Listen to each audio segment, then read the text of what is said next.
There are only two ways to beat the market.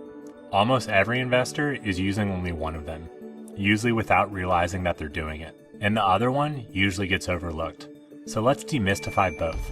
In this video, I'll show you the two actual levers for beating the market, two products that pull them together, and the back test where combining them gets twice the return of the S&P with the same drawdown. If you're new here, I'm Mark Anderson, construction worker turned zero DT and multi-strategy hedge fund manager of MBH Capital Management. I've sold over $100 million in zero DT option premium and traded for over 1,000 consecutive market days. I make these videos so thoughtful investors can see how markets really behave so you can make decisions like a professional. Before we jump into the levers, let's have an important paradigm shift you need to understand around the phrase beating the market. Because when the media headlines talk about beating the market, they mean something very different than how a hedge fund approaches beating the markets. I'm sure you've heard of it before. Nobody beats the market, not even hedge funds.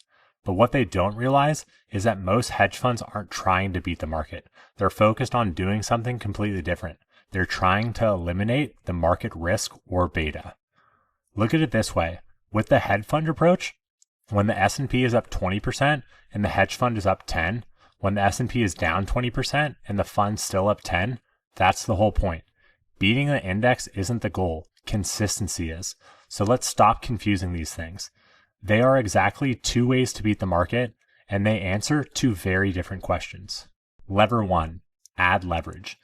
Beating the market on an absolute return basis. Lever 2, diversify away systematic market risk. Beat the market on risk-adjusted return. That's it. Those are the two levers.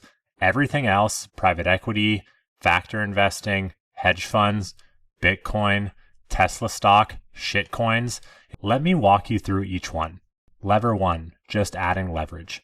If you want to beat the market on an absolute return basis, the formula is pretty much as simple as borrow money, buy the index. We're not talking about individual stocks or sussing out the next Tesla here, just the boring index with leverage on top of it. Here's a fact that should be more well known than it is. If you had put money in 3 times levered NASDAQ over any 5-year window in the last 15 years, you would have beaten the single best performing stock in the S&P 500 just by holding the leveraged index. That's lever 1. You just need leverage and the stomach to hold on to it. The cleanest way to pull this lever is a product called TQQQ, a 3x levered ETF on the NASDAQ 100. Same underlying as QQQ, roughly 3 times the daily exposure. And the backtest looks incredible and terrifying. From 2011 till today, QQQ turned $10,000 into $127,000. TQQQ turned that same $10,000 into roughly $1.27 million. That's the beat the market by a mile case. But here's the bill. QQQ worst drawdown over that period, about 32%. TQQQ's worst drawdown, about 79%. Your account gets cut nearly into fifths, multiple times, and almost nobody, and I mean nobody, can sit through that 80% drawdown without capitulating. So pure lever 1 works on a spreadsheet. In real life, the path is so violent, most investors don't survive it, which is why people reach for lever 2. Lever 2, kill the market risk. Here's lever 2 in a nutshell. You get rid of the part of the portfolio that moves with the market, and you replace it with something that doesn't.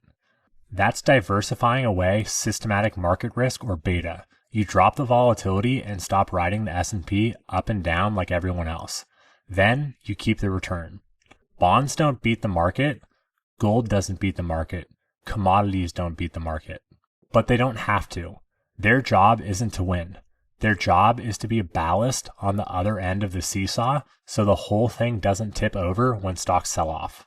The cleanest way to pull lever 2 is a product called BTAL. BTAL is what's called a market neutral ETF, and it runs a well-documented strategy called quality minus junk. It's been studied going back to the 1970s. Here's what it does. In every sector, it goes long the highest quality companies and the ones with the strongest balance sheets, the lowest debt, and the highest book value. the best dividend yields, and it shorts the lowest quality companies in the same sector at the same size, the ones trading on tweets, vibes, and multiples with mountains of debt. Because it's long and short the same amount, the market exposure cancels itself out. What's left is the spread between quality minus junk, which has been one of the most durable return streams in finance for 50 years. BTAL itself doesn't beat the market. It's not supposed to. It's a tool. The magic happens when you combine BTAL with lever 1, leverage. Let me walk you through 3 portfolios. Same 2 ingredients, TQQQ and BTAL, just different weights. Portfolio A, pure leverage. 100% TQQ, which is 300% long the NASDAQ via TQQQ, nothing else. This is the reckless version. Yes, the return looks amazing. You also almost lose 90% of your money at some point. No one in real life survives that. Portfolio B, 67% TQQQ, 33% BTAL. 200% long NASDAQ, 34% BTAL. Now you're pulling both levers. You're still heavily leveraged in the index, but you've got a market neutral ballast underneath it. The results are you beat the market and you have the same risk adjusted return as holding QQQ unlevered. Same return as Portfolio A was reaching for, but survivable. Portfolio C, 33% in TQQQ, 67% in BTAL. 100% long NASDAQ, 67% BTAL. More defensive blend. Results are the same return as the NASDAQ at roughly half of the drawdown. You're tracking the market, but you're not getting punched in the face when it corrects. Portfolio D, 50% TQQQ, 50% BTAL, the sweet spot. 1.5x the return of the market with the same drawdown. Read that again. 2 very simple products, a spreadsheet, and a willingness to think in levers instead of vibes. And you've doubled your return at the same risk as just buying the index. Now that's it. That's the whole secret. Look at the comparison below. Just by utilizing the levers, leverage, and diversification, we can beat the market on an absolute basis by adding leverage, or beat the market on a risk-adjusted basis by diversifying away systematic risk. Or you can add leverage and diversify away the risk and beat the market on an absolute risk-adjusted basis. This is the simple, practical implementation of portfolio construction. Add risk, subtract market risk, or do both, but do it on purpose. I know it looks exciting, but before anyone runs this and dumps their savings into TQQ and BTAL, you need to be clear about what you're signing up for. There are 3 real costs that you need to understand, and you need to understand all 3. Cost 1, you have to rebalance. Say you start 50-50, 50K in TQQQ, 50K in BTAL. 6 months later, TQQQ has ripped and it's worth $80,000 while BTAL is worth $52,000. You're no longer 50-50. You're now taking more risk than you signed up for.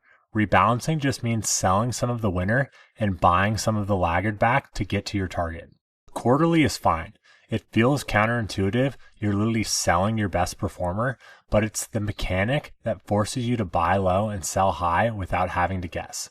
Cost 2. Leverage decays over time, and TQQ specifically will punish you in choppy markets. TQQQ delivers 3x the daily return of the NASDAQ, not the yearly return, the daily return. And those 2 things are wildly different.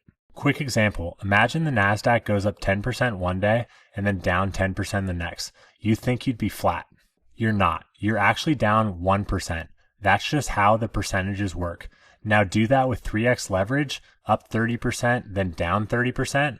That's down 9%. The index lost 1%. TQQQ lost 9%. The gap is the leverage decay, and it's driven by volatility. The choppier the market, the worse this can get. TQQ does not adjust for this. It resets to 3x every single morning. That's the product's design, which means TQQ works beautifully in a clean uptrend. Daily compounding actually works in your favor, but it bleeds in sideways market and you pay volatility drag in down markets. It's a trading vehicle disguised as an investment, and you need to treat it like one. Cost 3. You'll lag in roaring bull markets. In a huge up year, think of the S&P up 30+%. A blended portfolio will underperform someone who's 100% in stocks. If they're up 35, you'll only be up 22. it will feel like you've left money on the table. You did it. You paid a small tax in the good years so you don't get wiped out in the bad ones.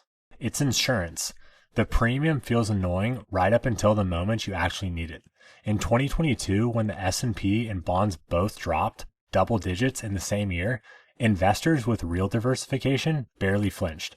Investors who went 100% long in stocks lost a year of gains in 4 months. The behavioral piece is actually the hardest part of all of this. Holding a balanced structural portfolio while someone on Twitter flexes about a concentrated bet is psychologically brutal. Most people can't do it, which is why people pay a fund to do it for them. Because staying disciplined is where most individual investors fall apart. Factors, cycles, these strategies work over years, not quarters. If you can't sit through a rough 18 months, you won't get bailed out before the payoff. 2 levers. That's the whole game. Lever 1. Add leverage to beat the market on an absolute return basis. TQQQ is the cleanest version. Lever 2. Diversify away systematic risk to beat the market on risk-adjusted returns. BTAL is the cleanest version. Pick one and make a bet. Combine that at appropriate weights and you can engineer outcomes most retail investors think are impossible. Twice the return at the same drawdown or the same return at half the risk. You just need to know which lever you're going to pull and why. This is exactly what we do inside our 0DT and multi-strategy fund. We pull both levers systematically and we adjust the weights as positions change. If you're an accredited investor and you're interested in hearing how we implement these strategies, there's 2 links in the description below. One, to book a call with our team to discuss investment in MBH1, our 0DT fund, and MBH2, our multi-strategy fund. The second is to subscribe to our performance newsletter to keep up to date on performance, strategy attribution, and the newest insights. Subscribe below. I'll see you guys in the next one.